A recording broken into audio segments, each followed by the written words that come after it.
je suis Vanessa Sabatier, je suis dans le groupe du mardi et je vais vous expliquer la problématique que j'ai avec mon drive.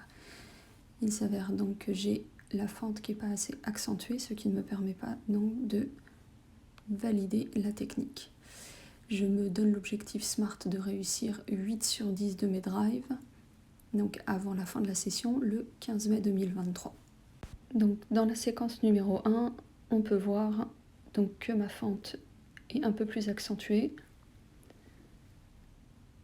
Mon mouvement est relativement complet. Le volant est beaucoup trop haut. Donc on peut voir sur la séquence numéro 2 que la fente est beaucoup plus accentuée, que le volant passe beaucoup plus près du filet, mais ça ne permet pas de gagner le point. Pour la séquence numéro 3, donc la fente est très accentuée également, le volant passe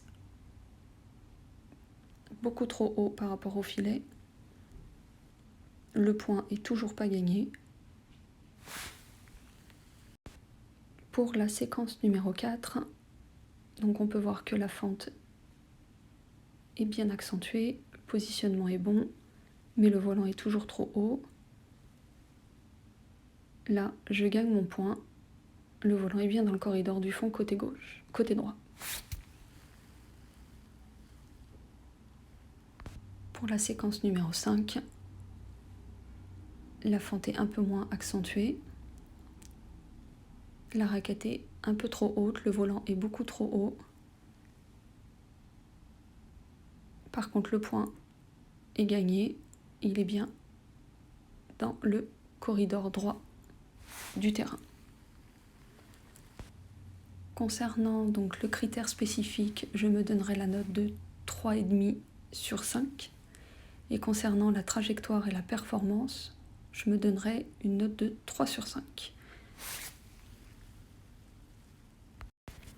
Donc ma première technique à améliorer a été le service long et je considère donc avoir fait le bon choix concernant cette technique car le fait de travailler l'extension du poignet m'a permis d'améliorer mon jeu.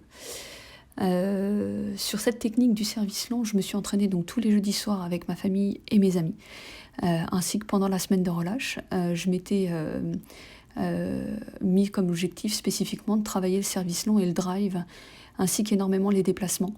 Ce qui m'a permis donc de constater une amélioration dans mon service ainsi que dans mes déplacements. Concernant l'objectif socio-affectif que je m'étais ciblé, c'était d'être capable d'ajouter à mon emploi du temps donc une pratique de badminton supplémentaire en dehors des cours. J'ai tout de suite donc organisé des entraînements sur un créneau horaire qui était plus facile pour moi, donc le jeudi soir, ce qui m'a permis donc de garder cette organisation jusqu'à la fin de la session et d'améliorer mon jeu. Dans mes aptitudes socio-affectives en début de session, il y a 2 petites choses donc, qui étaient à améliorer. L'entraînement en badminton en dehors des cours, ainsi que de ne pas marcher sur le terrain pendant les jeux. À la fin de la session, ces 2 problèmes se sont améliorés et je dirais pas que c'était parfait, mais parce qu'on peut toujours faire mieux, mais c'était quand même très bien. Cette démarche est vraiment applicable donc, dans la vie. Je vais donc m'en servir au quotidien et